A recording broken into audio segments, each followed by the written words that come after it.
Supercrack Estrella presenta. Año 1001 nace una historia de amor satánica para toda la historia. Hoy hablaré en mi canal del año 1001, el año que se celebró el Festival de la Bestia. El año que se abrió un portal dimensional para Lucifer y sus entes dimensionales. Como siempre celebrado en un castillo de Europa.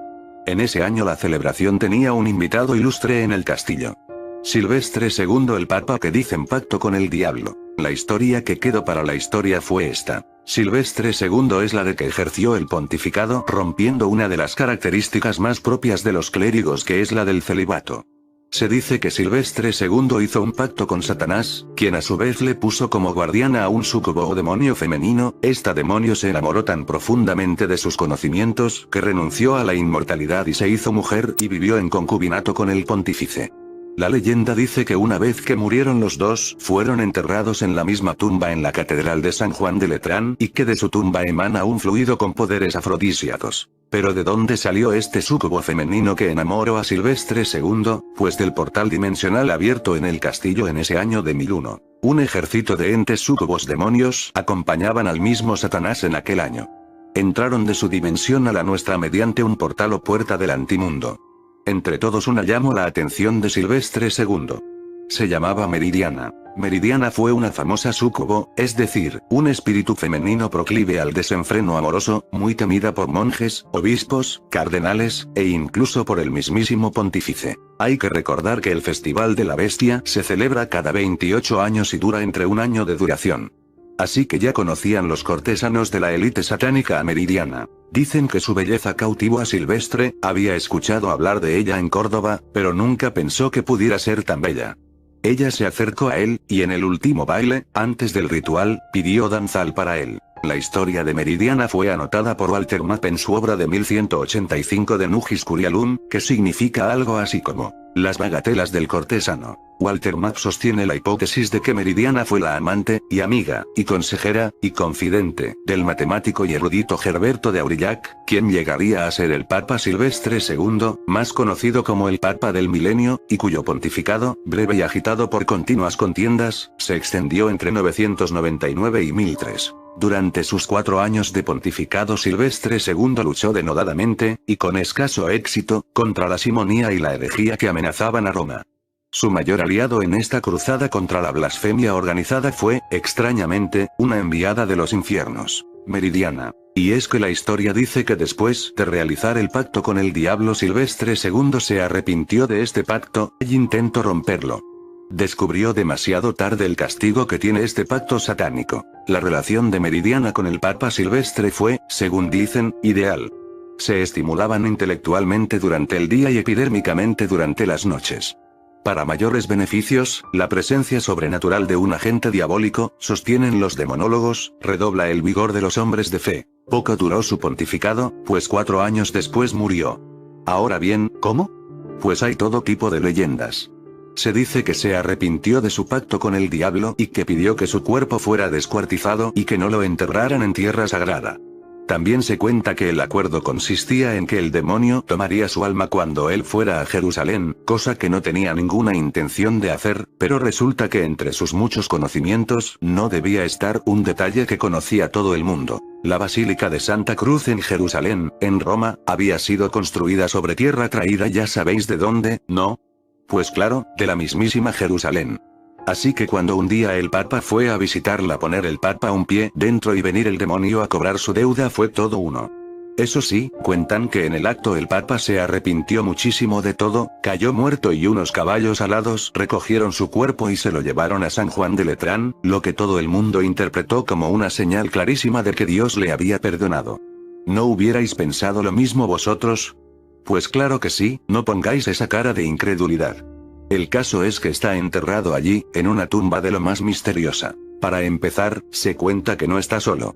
¿Quién duerme con él el sueño eterno? Una mujer.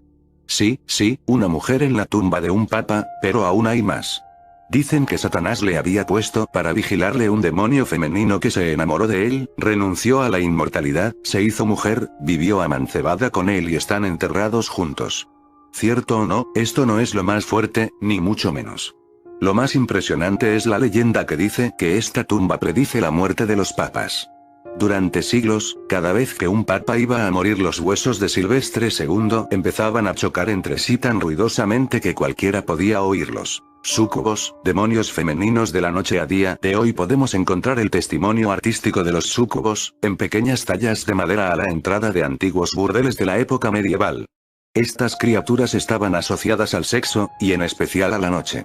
Son capaces de dominar el mundo onírico, de ahí que sea frecuente que puedan adentrarse en ese tejido inconsciente del género masculino, para hacer acto de presencia en medio de sus sueños. Antiguamente, fenómenos naturales como la polución nocturna e incluso la parálisis del sueño, estarían en realidad producidos por ellas, por estos demonios femeninos llamados súcubos, del latín, succubus, debajo de, que ansían robar la fuerza vital de los hombres. Son, de algún modo, una especie de vampiresas que, si bien en ocasiones pueden también nutrirse de sangre, buscan ante todo absorber el alma y el vigor de todo joven. A la hora de identificarlas por su aspecto, cabe destacar que en su mirada, reluce el fulgor ígneo del infierno. Su mirada tiene el embrujo de las serpientes, son hipnóticas, y, cuando un hombre las ve por primera vez en medio de sus sueños, ya nunca podrá olvidarlas. Son como el opio, e incluso es frecuente que el joven muchacho busque a propósito ese momento de la noche en que quedarse dormido, para recibir la visita del súcubo. Día tras día, quedará más debilitado hasta encontrar, seguramente, la muerte más plácida del mundo. Dice la tradición que los súcubos pueden tener el mismo linaje que Lilith, y aún más. También debemos hablar de su otra mitad, de esos otros seres que comparten con los súcubos características similares. Estamos hablando de los íncubos, los que yacen encima. En este caso son jóvenes, muchachos atractivos que buscan ante todo chicas vírgenes a las que atacar sexualmente. Ahora bien, cabe decir que para muchas tradiciones los súcubos y los íncubos serían en realidad una misma criatura capaz de adquirir los dos sexos según su voluntad y la víctima de la que desee alimentarse. Bueno amigos, aquí una vieja historia de amor satánico. Si el video te gustó, pulgar arriba. Un saludo de Supercrack Estrella.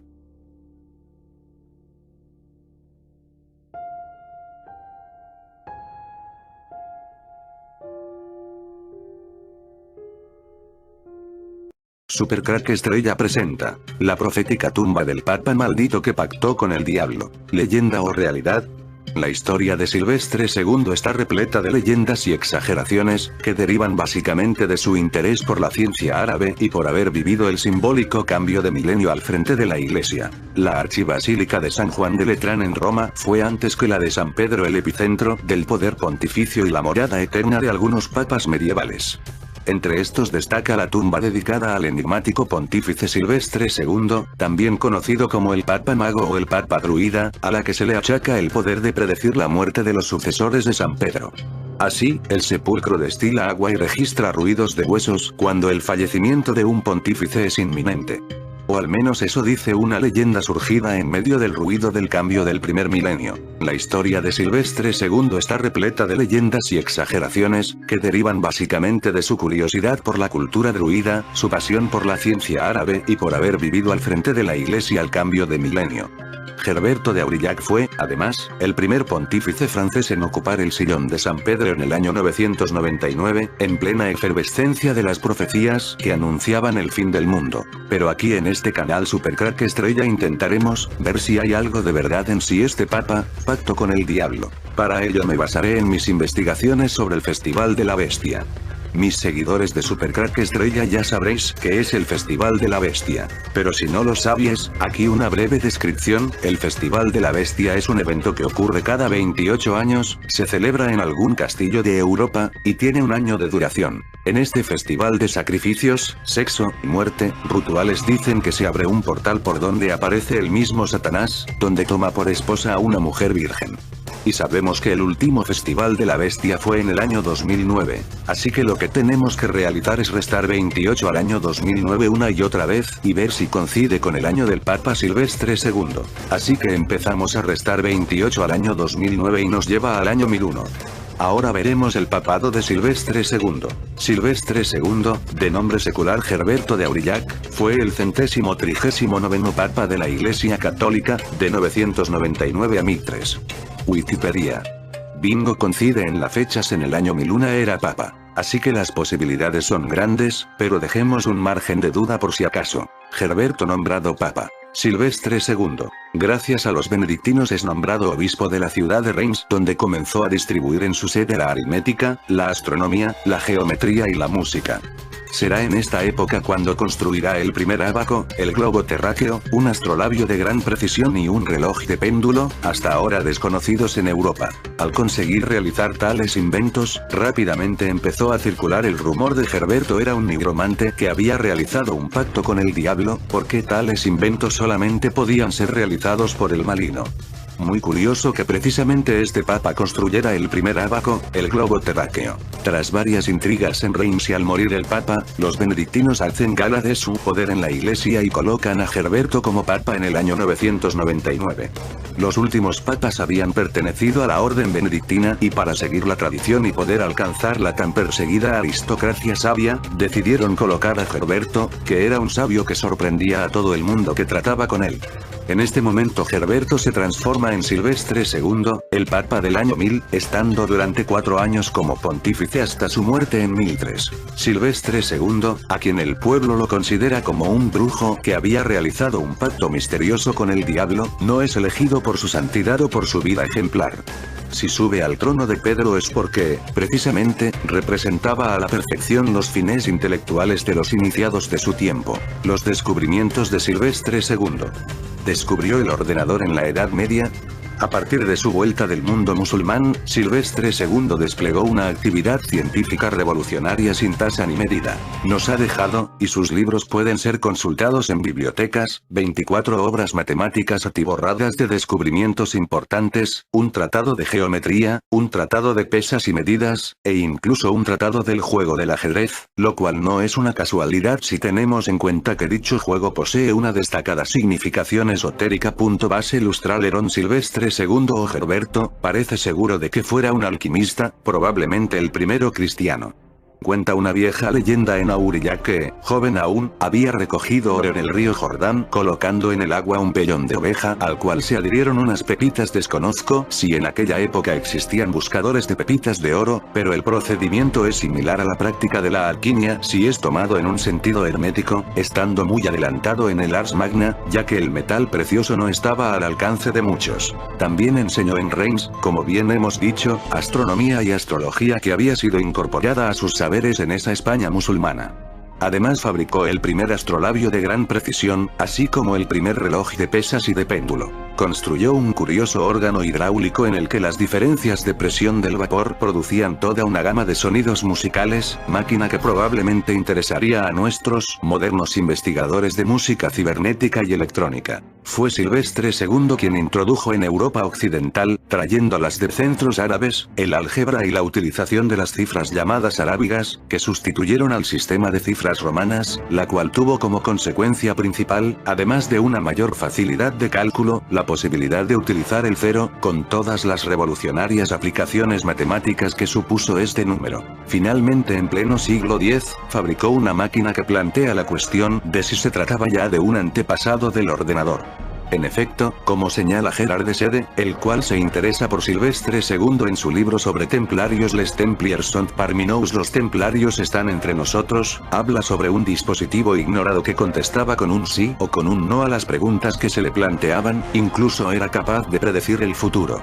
Reloj. Silvestre II nunca quiso revelar el secreto de su empleo, pero respondía siempre a la pregunta de su funcionamiento como algo muy simple, basándose en el cálculo de 2 cifras, es decir, un código binario, al igual que nuestros ordenadores contemporáneos. Esta descripción corresponde enteramente con la de un ordenador. A su muerte, Silvestre II, a causa de sus investigaciones y sobre todo por esas máquinas consideradas por la mayor parte de la población como brujerías, fue maldecido durante siglos, llegando a ser borrado de la lista de papas. Herberto será recordado como un iniciado alquimista benedictino francés que, ya en el siglo X, había asimilado todos los conocimientos y secretos de la civilización y de las ciencias orientales, y que fue incomprendido en su época, siendo un auténtico papa mago. Si en el buscador de Google pones pacto con el diablo aparece siempre una imagen de un demonio que ofrece un contrato al papa Silvestre II. Silvestre II. Este papa es conocido como el papa del año 1000 y como el papa mago por razones que pasaré a explicar. Como muchos habrán adivinado, gobernó desde el año 999 al 1003, teniendo que hacer frente al pánico colectivo del temor al fin del mundo, al que estamos acostumbrados hoy en día, condición que tristemente coincidió con un período lleno de pestes y guerras para Europa. Aunque su papado fue breve, fue conocido por ser un sabio erudito en astronomía, matemáticas y diversas ciencias ocultas, debido a su formación en España, donde tuvo contacto con sabios árabes, que lo iniciaron en matemáticas y esoterismo. Gracias a esto le debemos que haya insertado el número 0 en el sistema numérico de la Europa medieval.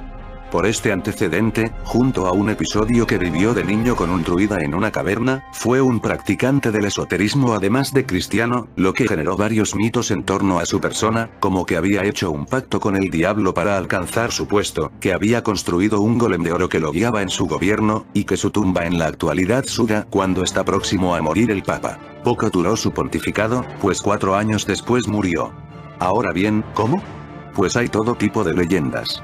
Se dice que se arrepintió de su pacto con el diablo y que pidió que su cuerpo fuera descuartizado y que no lo enterraran en tierra sagrada.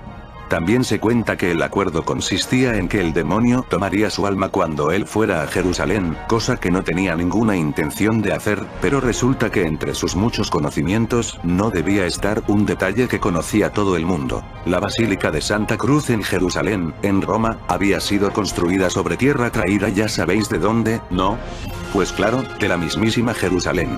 Así que cuando un día el Papa fue a visitarla, poner el Papa un pie dentro y venir el demonio a cobrar su deuda fue todo uno. Eso sí, cuentan que en el acto el Papa se arrepintió muchísimo de todo, cayó muerto y unos caballos alados recogieron su cuerpo y se lo llevaron a San Juan de Letrán, lo que todo el mundo interpretó como una señal clarísima de que Dios le había perdonado. ¿No hubierais pensado lo mismo vosotros? Pues claro que sí, no pongáis esa cara de incredulidad. El caso es que está enterrado allí, en una tumba de lo más misteriosa. Para empezar, se cuenta que no está solo. ¿Quién duerme con él el sueño eterno? Una mujer. Sí, una mujer en la tumba de un papa, pero aún hay más. Dicen que Satanás le había puesto para vigilarle un demonio femenino que se enamoró de él, renunció a la inmortalidad, se hizo mujer, vivió amancebada con él y están enterrados juntos. ¿Cierto o no? Esto no es lo más fuerte, ni mucho menos. Lo más impresionante es la leyenda que dice que esta tumba predice la muerte de los papas.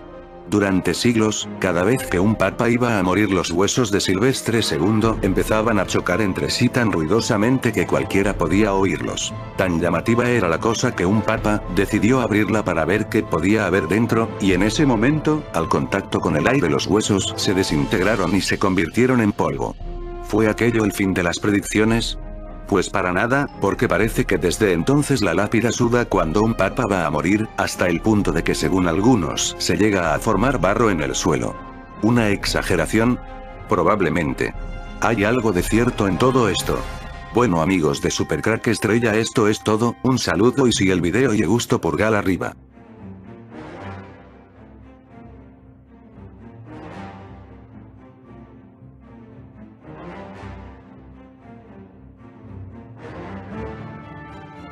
Supercrack Estrella presenta. ¿Qué oculta el Vaticano al resto del mundo? ¿Por qué el Vaticano esconde la verdadera historia de la humanidad? Cualquiera que intente realizar un análisis superficial pero independiente de la historia moderna, no puede dejar de notar que la historia ha sido reescrita muchas veces por fuerzas extremadamente poderosas que no solo controlan cuidadosamente la aparición de artefactos arqueológicos, sino que también pueden proporcionar opiniones autorizadas de académicos en forma de libros de texto para escuelas de masas y artículos científicos avanzados. Sin embargo, si el análisis ya no es superficial, sino estrictamente científico, el investigador llegará a una conclusión aún más sorprendente. La conclusión de que la historia no se reescribió, sino que se inventó, se creó únicamente en el papel, desde el principio, desde la nada. Y una de las fuerzas más poderosas involucradas en el fraude fue y sigue siendo el Vaticano. Muchos ahora creen que una vez las personas fueron pitecántropes y neandertales y treparon por los árboles hasta que aprendieron a caminar. Y solo entonces se convirtió en gente moderna. Sin embargo, la evidencia sugiere lo contrario. Para explicar estos hallazgos, se han inventado muchas teorías, hasta el supuesto de que algunos indios deformaron los cráneos de los niños para adaptarse a los cánones de belleza aceptados por la tribu. Sin embargo, ¿de dónde vinieron tales cánones? Los académicos por alguna razón no explican. Sin embargo, hay muchos cánones similares, sin mencionar los esqueletos de gigantes, su peso total es de muchas toneladas. Al mismo tiempo, si recopilamos de los museos todo lo que queda de Australopithecus, las exposiciones cabrán en una sola mesa. En el caso de las especies en transición, estamos hablando de piezas de 10 huesos recolectados en 10 puntos del planeta, en base a los cuales los antropólogos hacen la llamada reconstrucción. ¿Por qué no hay algunos académicos darwinianos detrás del ocultamiento del origen de la humanidad, sino el Vaticano? Porque todos sus templos e iglesias están construidos sobre los llamados objetos paganos, es decir, otra invención del Vaticano. De hecho, la construcción se ocupó exclusivamente del camuflaje de los restos de la civilización antediluviana que no cubrió con arena y limo, es decir, que estaban directamente en la superficie y causaron preguntas a las nuevas generaciones. Además, algunos de los antiguos edificios ocultos eran definitivamente portales supraespaciales, posiblemente aún siguen allí, erigidos por extraterrestres que viajan al espacio o por los ancestros de alta tecnología de los humanos modernos. Es posible que en relación con nosotros tuvieran un aspecto diferente, mucho más sofisticado. Y estos antiguos constructores altamente desarrollados, sin duda, vivieron en la Tierra. Si el público en general conociera esta civilización anterior incluso en el siglo XIX, el Estado global no tendría el control necesario sobre la población. Por lo tanto, los primeros intérpretes de la Biblia entraron en el tema y hablaron sobre algunos paganos salvajes y el mundo primitivo antes del diluvio. Más cerca del siglo XX, cuando la congregación se volvió algo más sabia, el papel de los sacerdotes fue asumido por académicos, que lo dijeron todo en otras palabras, pero en principio, absolutamente lo mismo. Afortunadamente, gradualmente todas las capas de cáscara se quitan y es muy emocionante para nosotros hoy observar cómo los investigadores independientes curiosos extraen cada vez más evidencia de una gran civilización antigua. Los diarios de Hans Nielsen, la enorme biblioteca del Vaticano, fundada en 1475, o de hecho mucho antes, dado que la inauguración oficial ya tenía una pequeña base de libros, contiene en sí el conocimiento sagrado de la humanidad. En ella se puede encontrar todas las respuestas a cualquier pregunta, incluidas las preguntas sobre el origen de la vida en la Tierra. La biblioteca consta principalmente de colecciones de los masones. Estas colecciones son las más secretas. ¿Por qué la Santa Iglesia no quiere compartir conocimientos antiguos con el mundo? Tal vez temen que este conocimiento pueda cuestionar la existencia de la Iglesia. No sabemos si esto es cierto o no, pero el hecho es que solo el Papa de Roma tiene acceso a algunos de los papiros. El resto de los mortales no está autorizado. También hay salas secretas en la Biblioteca del Vaticano, que el propio clero no conoce. Desde la antigüedad, los papas gastaron grandes cantidades de dinero en la obtención de nuevos manuscritos valiosos, al darse cuenta de que todo el poder está en el conocimiento. Así que reunieron una gran colección. Según los datos oficiales, hoy hay 70.000 manuscritos, 8.000 libros impresos por primera vez, 1 millón de ediciones impresas posteriores, más de 100.000 grabados, cerca de 200.000 mapas y documentos, así como muchas obras de arte que no se pueden registrar individualmente en las cámaras del Vaticano. Los eclesiásticos han dicho muchas veces que van a abrir el acceso a los tesoros de la biblioteca para todos los interesados, pero el asunto no fue más allá de las promesas. Para obtener el derecho a trabajar en la biblioteca, debe tener una reputación impecable, desde el punto de vista del clero, por supuesto. El acceso a muchas colecciones de libros está cerrado porque sí. Más de 150 investigadores que han sido evaluados a fondo trabajan en la biblioteca todos los días. Este número incluye líderes de la Iglesia, son la mayoría. La Biblioteca del Vaticano es uno de los objetos más protegidos del mundo. Su protección es más fuerte que la de cualquiera de las centrales nucleares existentes. Además de los numerosos guardias suizos, la guardia de la biblioteca cuenta con sistemas automáticos de última generación que forman varios niveles de protección. Tal vez, el Vaticano contenga parte de la Biblioteca de Alejandría. Anteriormente escribieron que locas personas religiosas lo habían quemado. Bueno, ¿será cierto? Como cuenta la historia, esta biblioteca fue creada por el faraón Ptolomeo Soter poco antes del comienzo de nuestra era y se repuso a velocidades aceleradas. Los funcionarios egipcios llevaron a la biblioteca todos los pergaminos griegos importados en el país. Cada barco que llegaba a Alejandría, si tenía obras literarias, tenía que venderlas a la biblioteca o proporcionarlas para copiarlas. Los encargados de la biblioteca reescribieron a mano todos los libros que llegaron, cientos de esclavos trabajaron diariamente, copiando y clasificando miles de pergaminos. En última instancia, al comienzo de nuestra era, la biblioteca de Alejandría contenía hasta 700.000 manuscritos, y era considerada la colección de libros más grande del mundo antiguo. Aquí se guardaron las obras de los principales estudiosos y escritores, libros en docenas de idiomas diferentes. Dijeron que no había una sola obra literaria valiosa en el mundo, una copia de la cual no estaría en la biblioteca de Alejandría. ¿Qué esconden los sacerdotes? ¿Por qué los textos originales de la Biblia son reemplazados por textos escritos a mano? La Biblia, que estamos acostumbrados a mantener en nuestra mesita de noche, no es nada más que una apariencia borrada de una Biblia real. Roma nos da el conocimiento espiritual que considera necesario. Con la ayuda de la Biblia, la Santa Iglesia gobierna a la humanidad. Los textos no deseados se eliminan descaradamente del uso común. Por lo tanto, es inútil interpretar la Biblia, ya que fue escrita por el Vaticano. Con este conocimiento, la logía masónica, que fue creada por Roma, aún tiene poder ilimitado. Ser un gobernante estatal y no ser masón es casi imposible. Ellos gobiernan a toda la humanidad, deciden su destino. ¿Quién morirá? ¿Quién sobrevivirá? Tales sentencias se dictan todos los días, y esto no es una broma. ¿Cuánto tiempo tendremos que esperar para resolver el enigma? Llegará el momento en que la humanidad quitará este conocimiento del uso unilateral y disipará muchos mitos y leyendas, y la Iglesia perderá su fuerza y ya no será necesaria. Y la gente de la Tierra entenderá su destino en el mundo y se volverá poderosa. Y para quien está interesado os dejo unas citas seleccionadas de los diarios de Hans Nilser de 1899, que describen los secretos del Vaticano, los manuscritos antiguos con los que trabajó el autor. Manuscritos desconocidos de los evangelios y narraciones de la vida de Jesucristo, que están tan cuidadosamente ocultos a las personas. Hans Nilser nació en 1849 en una gran familia burguesa y era un ferviente católico. Desde la infancia, sus padres lo prepararon para la vida en la iglesia, y el propio niño desde la infancia esperaba dedicarse a servir a Dios. Tuvo una suerte increíble. El obispo notó sus habilidades y envió al joven talentoso a la corte papal. Dado que Hans estaba principalmente interesado en la historia de la Iglesia, fue enviado a trabajar en los archivos del Vaticano. Ahora las citas del diario. 12 de abril de 1899.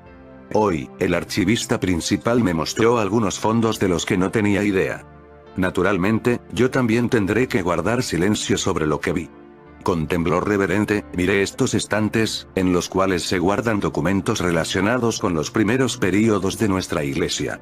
Solo piense. Todos estos documentos son testigos de la vida y los hechos de los santos apóstoles, y tal vez el Salvador.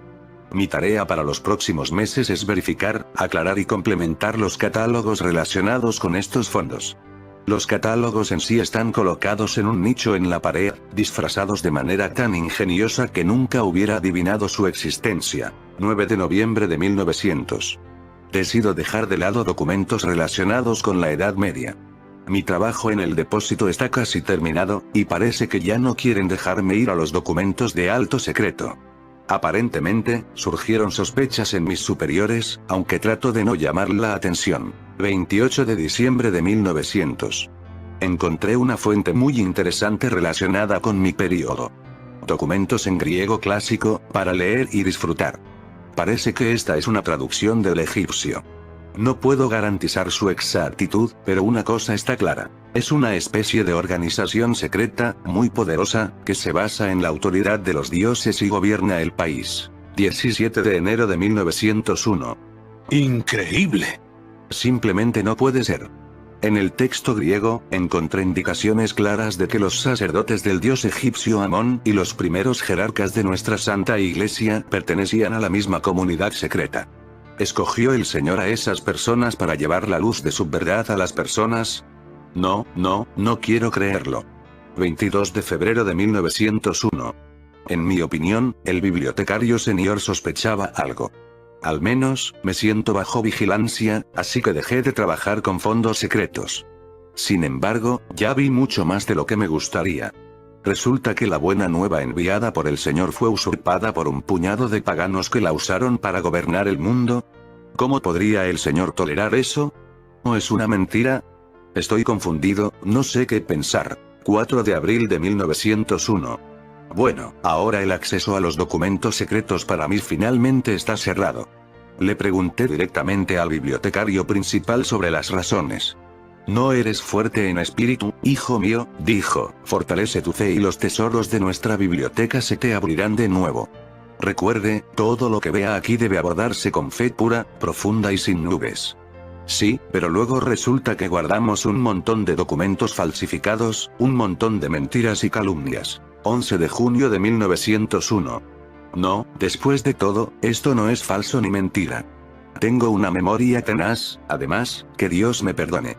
Hice muchos extractos de documentos. Los revisé con cuidado, meticulosamente y no encontré un solo error, ni una sola imprecisión que acompañara a una falsificación. Sí, y se almacenan con cuidado y con amor. Me temo que nunca podré convertirme en una antigua persona con un alma pura. Dios me perdone. El 25 de octubre de 1901. Escribí una petición para concederme un largo permiso de vacaciones. Mi salud se vio afectada, además, escribí, necesito limpiar mi alma solo. Aún no se ha recibido respuesta. 17 de noviembre de 1901. La petición fue aceptada no sin vacilación, sino, como me pareció, con alivio. En 3 meses podré volver a casa. Durante este tiempo, debo enviar copias de los documentos que encontré a Augsburg de diferentes maneras. Esto, por supuesto, es repugnante para el Señor, pero no es repugnante esconderlos de las personas. El bibliotecario principal me repitió repetidamente que no debía contarle a nadie los secretos que había visto en la biblioteca. Yo solemnemente juré. Señor, no me deje ser otro perjuro. 12 de enero de 1902. Unos ladrones visitaron mi departamento. Se llevaron todo el dinero y los papeles. Afortunadamente, ya he enviado en secreto todo lo que es más o menos valioso a Alemania. La Santa Sede me compensó generosamente por el valor de los objetos perdidos. Un robo muy extraño. 18 de febrero de 1902. Por fin me voy a casa. Mis superiores me acompañaron y, sin entusiasmo, me desearon un rápido retorno. Es poco probable que suceda alguna vez. Como vemos en estas citas, los sacerdotes del Vaticano tienen algo que ocultar de aquellos que no están al tanto de los secretos. Si el vídeo te ha gustado, dale al pulgar arriba y suscríbete a mi canal. Supercrack Estrella presenta. Nibiru causó estragos en el antiguo Egipto y permitió a Moisés liberar a los israelitas. El misterioso Nibiru fue responsable de la caída del antiguo Egipto y permitió que Moisés alejara a los israelitas de la esclavitud, según los teóricos de la conspiración cristiana. Nibiru, o planeta décimo, es un supuesto objeto planetario que supuestamente acecha en el borde de nuestro sistema solar que se dirige hacia el interior y supuestamente causará el apocalipsis en la Tierra que acabará con la mayoría de la población. Sin embargo, algunos creen que es parte de nuestro sistema solar con una extraña órbita que pasa a través de los otros planetas de nuestro vecindario galáctico cada pocos miles de años. Una de las últimas afirmaciones es que durante el último período en que Nibiru pasó por el sistema solar, causó estragos en el imperio más poderoso de la época, Egipto, lo que condujo a la caída y también permitió que Moisés y los israelitas escaparan. La entrada de Nibiru a través del sistema solar interior, alrededor del 1500 a.C., causó estragos en Egipto. Los terremotos de Nibiru causaron que el Mar Rojo se separe. Cuando Nibiru pasó entre Marte y Júpiter en su tránsito a la derecha a través del plano de los planetas interiores de Solaris, creó erupciones volcánicas, terremotos y tsunamis en la Tierra. Una de las plagas anunciadas por Moisés era la que Dios convertiría el agua del río en sangre. Pudo ser la lava de un volcán que ya sabemos es de color rojizo, lo que se llamó sangre. Identificamos asociaciones estadísticamente significativas entre las erupciones, la falta de agua en el Nilo y la aparición de rebeliones hasta ahora poco conocidas en el Egipto tolemaico, afirman los expertos. Los errores políticos y la expansión de Roma hicieron el resto para acabar con la historia del antiguo Egipto. La erupción del Santorini y las 10 plagas de Egipto. El mar Egeo se comunica con el río Nilo, la distancia entre la isla y el río Nilo es de 1100 kilómetros. Una distancia considerable, pero tengamos en cuenta, que la explosión del volcán fue cientos de miles de veces más poderosa que la bomba atómica que se arrojó sobre Hiroshima. Los terremotos derrumbaron los edificios de piedra de Egipto en tierra firme. El Mar Rojo retrocedió y se precipitó hacia adelante y hacia atrás. Pero la temblorosa tierra salvó las flexibles cabañas de caña de la población esclava israelita de 600,000 descendientes de Jacob, cuyos antepasados habían venido a Egipto cuando el hijo de Jacob, José, era el supervisor de Egipto. El príncipe egipcio Moisés dirigió a los israelitas y aterrorizó a los egipcios que se unieron a ellos, a través de los pantanos del Mar Rojo, mientras las aguas retrocedían en la serie de terremotos.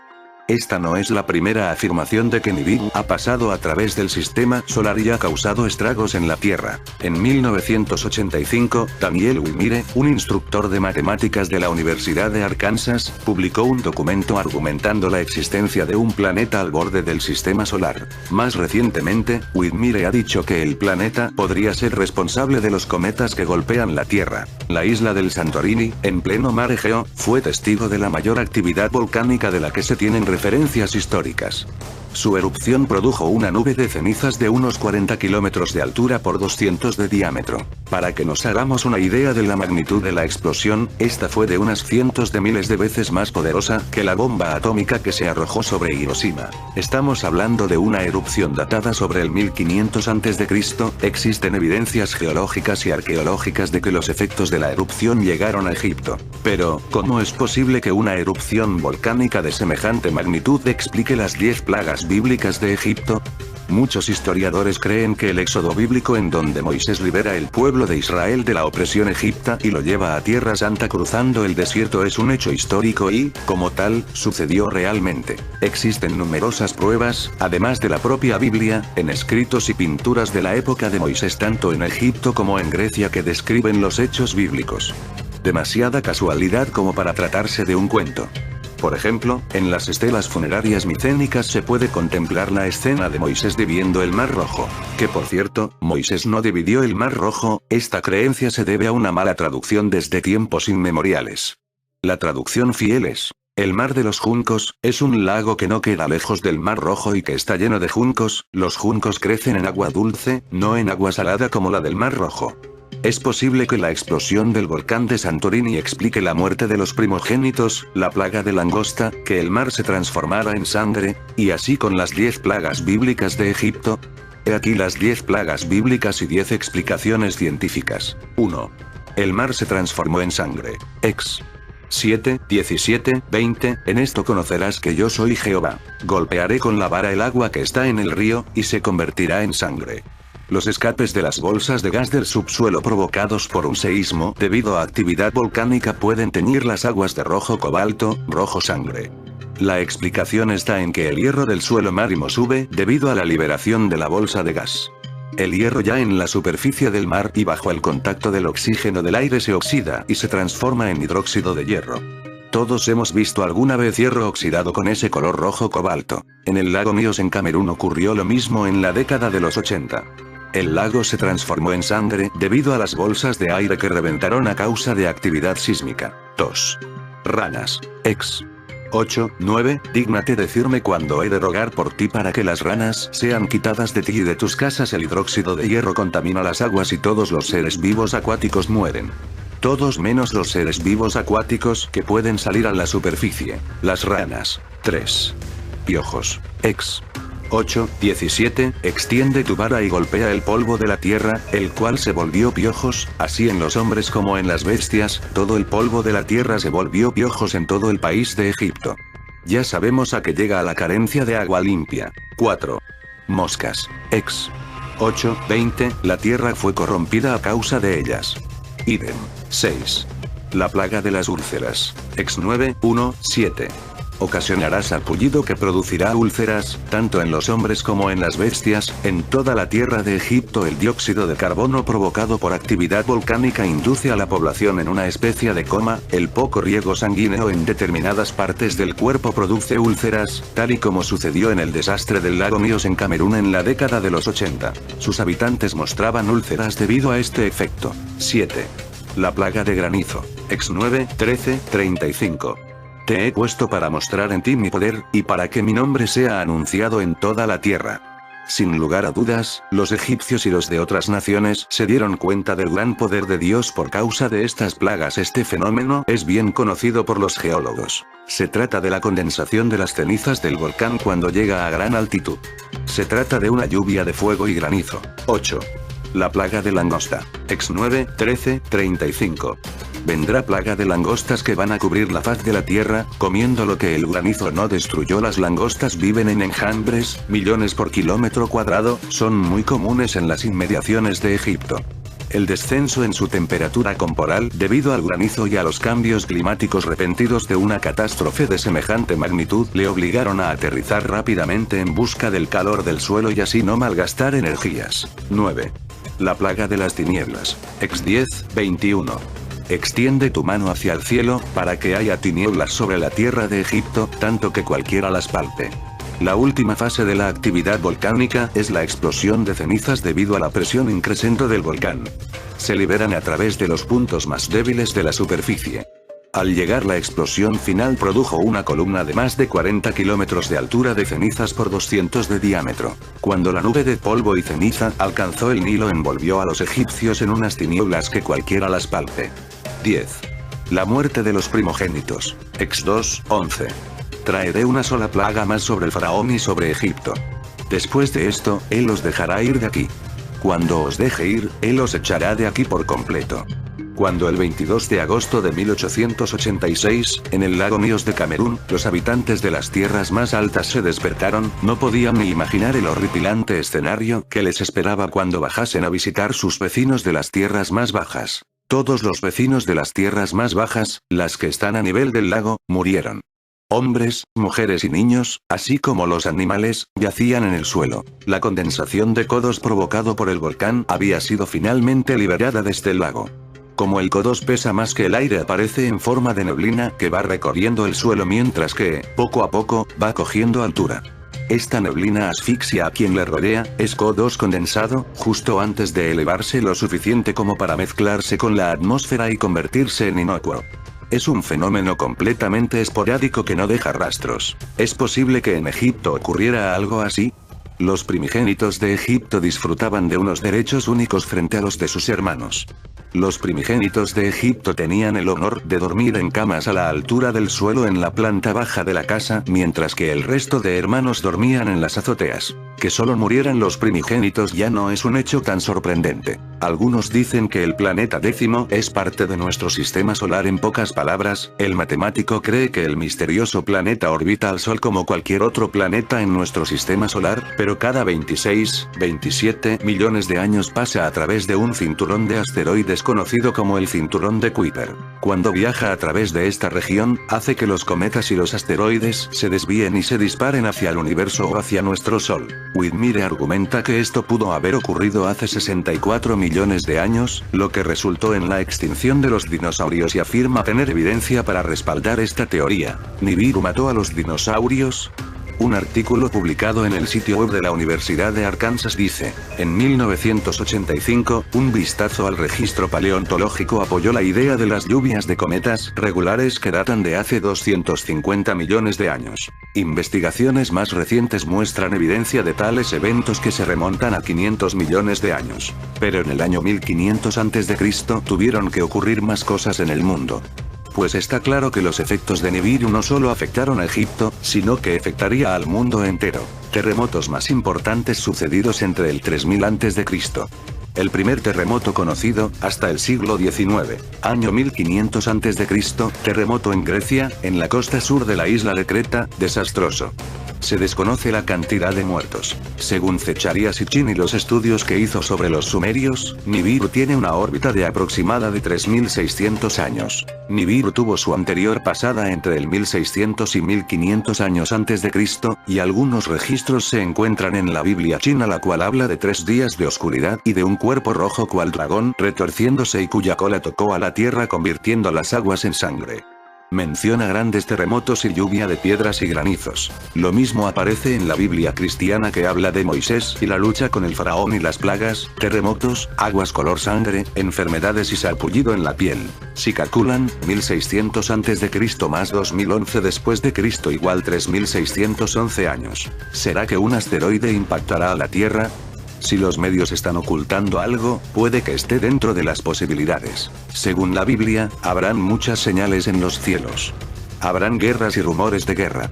Como ya están ocurriendo, Corea del Norte, Rusia, Ucrania, Siria. Esta profecía está orientada al día de hoy porque dice que todo el mundo sabrá de esto. Antiguamente habían guerras y con suerte se sabía en meses el resultado de la guerra en otros lugares. Actualmente con la televisión podemos saber casi en tiempo real las noticias que ocurren en todo el mundo. Habrán plagas, pero lo más importante. Esta profecía no lo dice solo la Biblia, es que se vienen 3 días de oscuridad. En la Biblia aparece con el nombre de Ajenjo, en otros libros aparece como el destructor, y que arrojará un fino polvo rojo que contaminará las aguas, las pondrá amargas y que caerá fuego y granizo del cielo. ¿Señales? Es simple.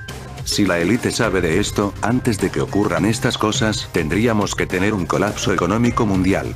De esta forma, ellos se ausentarán. Cuando veas que grandes políticos o figuras importantes hacen raros movimientos, viajes repentinos y se ausentan es porque están arrancando a sus búnkers. Ya existen muchos búnkers en distintos países. Muchos son enormes, como los de Noruega, Israel y Estados Unidos. Según Nikola Tesla, el calentamiento global era causado por la influencia de los extraterrestres, o lo que viene a ser lo mismo, por algún planeta. Tesla descubrió que la temperatura general del planeta estaba subiendo lentamente, lo que conocemos hoy en día como calentamiento global. Tesla pensó que esto estaba siendo producido por condiciones naturales, así como por interferencia artificial y extraterrestre. Podría ser Nibiru. En octubre de 2003 el Departamento de Defensa patrocinado por el diario gubernamental publicó un llamado, un escenario de cambio climático abrupto y sus implicaciones para los Estados Unidos y la seguridad nacional. En este trabajo se observa que los niveles de salinidad oceánica fueron cayendo, causando el colapso de la circulación termoalina. Una perturbación grave de la cinta transportadora del Atlántico que empuja agua salada caliente cerca de la superficie de circulación desde el sur hacia el norte, mientras que las corrientes más profundas y más frías del agua que van hacia el sur tendrían un impacto devastador sobre el clima global. El documento concluye con las siguientes predicciones que dan que pensar: guerras por los recursos energéticos, alimentos y agua, aumento de la sequía sobre la masa terrestre más amplia y efectos violentos de cambio climático que se producen con mayor frecuencia, mayor magnitud de catástrofes naturales de todo tipo. 12 años más tarde todos estos inquietantes acontecimientos se están manifestando con claridad. Por supuesto, el dogma científico estándar actual políticamente correcto es que el calentamiento global, también conocido como el cambio climático que emana de los gases de efecto invernadero CO2, es el obvio culpable. Este engaño masivo está diseñado para ocultar convenientemente los múltiples efectos graves causados por muchas décadas de geoingeniería, de modificación del clima, por no mencionar el sistema oculto inexistente planeta décimo que a toda velocidad viene hacia nosotros y que es probable que cause enormes cambios en la superficie de todos los planetas del sistema solar, por supuesto, incluyendo la atmósfera de nuestra propia Tierra y de la superficie terrestre. En marzo de 2010, el periódico del Reino Unido de Telegraph publicó un artículo titulado La historia de la búsqueda de la estrella de la muerte que lanza hacia afuera cometas mortales. El subtítulo anunció que la NASA está buscando un sol gemelo, esa es la enana marrón Némesis, estrella que da vueltas lentamente y periódicamente nuestro Sol enviando como catapultas cometas mortales a la Tierra. El artículo prosigue afirmando que la estrella es 5 veces el tamaño de Júpiter y que es la principal sospechosa que acabó con los dinosaurios hace 65 millones de años. La teoría de un sol compañero no es nueva. A menudo se ha descrito como Némesis. Némesis era el espíritu de la retribución divina contra los que sucumben a la arrogancia, el destino de venganza personificada como una diosa implacable. El nombre de Némesis está relacionado con la palabra griega que significa dar lo que se debe. Némesis ahora se utiliza a menudo como un término para describir uno de los peores enemigos, normalmente a alguien o algo que es exactamente lo contrario de uno mismo y que también es de alguna manera similar. La última pieza trofeo de la NASA, el infrarrojo del explorador de campo amplio, WISE, fue capaz de detectar el débil calor que emana de la estrella enana a 25 veces la distancia entre la Tierra y el Sol. Lanzada en enero de 2009, UISE ha descubierto al menos 1000 estrellas enanas a 25 años luz del Sol hasta octubre de 2010, cuando estaba previsto que su refrigerante se agotara. 2 veces tan lejos como Némesis está la nube de Oort, que es la esfera de cuerpos de hielo que rodea nuestro sistema solar. Cuando el sistema planeta décimo entra en nuestro sistema solar, se cree que su fuerza gravitatoria pone en marcha las trayectorias de los cometas y asteroides, que son objetos de gran tamaño de los desechos espaciales de rocas heladas y de polvo que bombardean los planetas de este sistema solar, incluyendo la Tierra. El profesor John Matese, de la Universidad de Louisiana Lafayette, cree que Némesis, que incluye el planeta Nibiru como parte del sistema del planeta décimo, es principalmente responsable de suministrar una descarga muy concentrada de cometas de la nube de Oort en nuestro sistema solar interior. En mayo de 2012, Libescience.com y Examiner.com, en sus titulares destacados, anuncian el descubrimiento probable del planeta décimo. El astrónomo Rodney Gómez del Observatorio Nacional de Brasil de Río acaba de presentar nuevas pruebas del misterioso planeta en una reunión de la Sociedad Astronómica Americana. Gómez demostró que los objetos helados fuera de la órbita de Neptuno, en la nube de Oort, muestran movimientos irregulares que no pueden ser explicados por las leyes matemáticas conocidas de la astrofísica, pero pueden ser por la influencia gravitacional del llamado planeta décimo. Los hallazgos de Gómez fueron muy bien recibidos por sus compañeros. Pero por supuesto el gobierno no respaldó completamente a Gómez, y hubo un llamado para presentar teorías alternativas que no impliquen a otro gran planeta. Luego, en noviembre del año pasado, Iflscience.com reportó evidencia de que 2 nuevos planetas pueden estar al acecho en nuestro sistema solar. Un artículo de Space.com de enero de 2015 también se dirigió a la posibilidad de 2 planetas más allá de Neptuno y Plutón que se mueven en los límites exteriores de nuestro sistema solar, influyendo sutilmente en las órbitas de los planetas.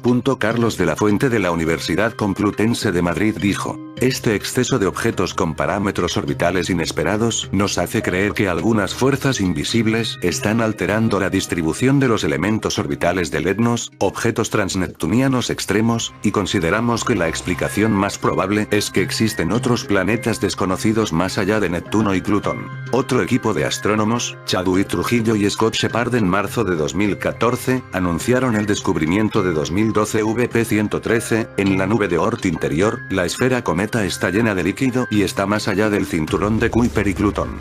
Trujillo y Shepard afirman que la órbita de este y otro objeto da evidencia de la presencia gravitacional de un gran perturbador, de hasta incluso 10 veces la masa de la Tierra. Más insólitos son los cambios que se ven actualmente en la superficie y la atmósfera del Sol y en todos los planetas. El astrónomo Mike Lockwood del Rutherford Appleton Laboratorio Nacional de California, encontró que desde 1901 el campo magnético global del Sol se ha incrementado en un 230%. Las llamaradas solares y las tormentas también han aumentado. La luna de la Tierra ahora tiene una atmósfera de 6.000 kilómetros de profundidad de sodio, natrium, como nunca antes. En Mercurio, el planeta más cercano al Sol, ha crecido ahora el hielo polar. El brillo de Venus se ha disparado en 2500% y ha experimentado grandes cambios en su ambiente en las últimas 4 décadas. Los casquetes polares de Marte se han derretido y la magnitud de las tormentas se han fortalecido de manera exponencial. Júpiter aumentó 200% el brillo de sus nubes de plasma, acompañado por un patrón de engrosamiento intermitente. Los cinturones del planeta más grande de nuestro sistema solar, Júpiter, han ido cambiando de color con los niveles de radiación de forma errática, menguante, y luego vuelve a aparecer. También se ha observado que se estrellan más asiduamente contra Júpiter asteroides y cometas, probablemente por la entrada de Nibiru a nuestro sistema solar. Durante las últimas 3 décadas la corriente en chorro de Saturno en el ecuador ha ralentizado la velocidad, mientras que los rayos X en el ecuador se han disparado. Urano se ha vuelto más brillante con un enorme estallido de actividad de tormentas, cuando su superficie antes siempre era plácida. Neptuno también ha aumentado el brillo un 40%. La presión atmosférica en Plutón ha saltado hasta un 300% a pesar de que se mueve más lejos del Sol. El plasma brillante en el borde de nuestro sistema solar ha aumentado un 1000%. Los profundos cambios que se miden en el espacio no tienen precedentes. Un aumento en la emisión de energía está cambiando la estructura fundamental de toda la materia a través de nuestro sistema solar. Tomados en conjunto estos cambios, lo más probable es que todos son los efectos del planeta décimo que se mueven a través de nuestro sistema solar. Por supuesto, los cambios en la Tierra se han pronunciado así, sobre todo los cambios anuales electromagnéticos, los cambios de los ejes polares y los cambios climáticos extremos. Por ejemplo, el Polo Norte, Alaska, vio recientemente las temperaturas de finales de primavera que se elevaron a 26 grados centígrados. De 1963 a 1993, la frecuencia de los desastres naturales a nivel mundial ha saltado hasta un 410%. Y en los últimos años la tasa de desastres se ha disparado aún más alto. Con un número cada vez mayor de erupciones volcánicas a lo largo del anillo de fuego del Pacífico y de sismos registrados a nivel mundial, sobre todo en la falla de San Andrés y las líneas de la falla de Nuevo Madrid, junto con el terremoto de 7,8 de Nepal y la importante actividad volcánica y de terremotos en 2015 que está en ascenso. Ya en noviembre de 2013, 10 volcanes latentes diferentes se activaron, lo que sugiere la presencia del planeta décimo. La tasa de erupciones volcánicas 1875-1975 se ha incrementado en un 500%, pero ahora es mucho mayor. Ha habido un aumento exponencial de terremotos de 3,0 en el corazón de Estados Unidos debido a la fractura hidráulica. Oklahoma por sí solo tenía de 2 a 3 al año antes de la fractura hidráulica. Ahora hubo 562 solo el año pasado. Desde 1973, los terremotos han aumentado en todo el mundo en un 400%. Terremotos de magnitud 6,0 o más también se han disparado en los últimos años, saltando en promedio de 108,5 sismos por año en la década de 1980-1989 a 160,9 sismos anuales entre 2000 y 2009, aumentando así un 38,9%. Solamente en el primer trimestre de 2014, hubo en promedio más del doble de grandes terremotos que desde 1979. Hace 2 meses los científicos de la Fundación Europea de la Ciencia advirtieron que en los próximos años existe la posibilidad de un 5110% de que un volcán de tamaño colosal envíe de nuevo a la Tierra a un preestado de civilización. También hubo un aumento significativo de deslizamientos de tierra e inundaciones. Durante los últimos 2000 años el campo magnético de la Tierra ha ido disminuyendo gradualmente. Sin embargo, en los últimos 500 años la disminución se ha convertido en algo dramático. Apenas este mes los científicos se han sorprendido al ritmo alarmante en que la magnetosfera de la Tierra ha ido desapareciendo. El escudo natural del planeta que evita que los vientos solares y la radiación lleguen a la superficie de la Tierra se está perdiendo. Este descubrimiento perturbador viene mientras que la actividad de las tormentas solares también está señalando este año. Estas explosiones solares amenazan con interferir seriamente las comunicaciones por satélite y los GPS, y las ráfagas de pulsos electromagnéticos, si no son puestas en marcha por armas EMP, podrían ser letales para la red eléctrica de América, colocando instantáneamente a millones de personas en la oscuridad, sin ninguna fuente de electricidad durante meses o incluso años. Los efectos de un campo magnético decreciente con el doble de la cantidad de radiación causaría una epidemia de muertes por cáncer de piel, aceleraría el cambio climático magnificando las condiciones meteorológicas extremas. Los vientos solares podrían eliminar los iones que permiten a la Tierra retener el agua y el aire. Todos estos cambios terribles están sucediendo en este momento. Lo siguiente que ningún científico que quiere mantenerse con vida revela es que este ritmo tórrido de degradación ecológica y la vida muriendo en la superficie de la Tierra es más que probablemente causado por el planeta décimo que se acerca cada vez más hacia nosotros. Ni vivo calentamiento global. Nieva en el desierto del Sahara, Argelia. Cerca de la pequeña ciudad argelina de Ain Sefra la nevada duró un día entero. Esto probablemente confirma la afirmación de los científicos de que el Sahara volvería a ser verde en unos 15,000 años, describió Today News. El evento insólito fue captado por el fotógrafo aficionado, Karim Bouchetata, mostrando las arenas rojas del desierto del Sahara blancas el lunes por la tarde, mientras escamas heladas caían sobre ellas por primera vez desde 1979. El Sahara es el desierto caliente más grande del mundo. La posición constantemente alta del sol, la humedad relativa extremadamente baja, la falta de vegetación y las lluvias, hacen del Sahara el área más grande y continuamente grande en todo el mundo, y el lugar más caliente de la Tierra. Las personas de la zona estaban atónitos. No lo podían creer, dijo Bouchetata al Daily Mail. Ni vivo el calentamiento global. El rabino Alona Nava describió en septiembre que el acercamiento de Nibiru traería serias consecuencias al clima del planeta. Según él, comenzaríamos a ver cosas anormales en varias regiones, la población del mundo sufriría de climas extremos por causa de su mayor aproximación a la Tierra. En fin, amigos de Supercrack Estrella, si el video te gustó, pulgar arriba.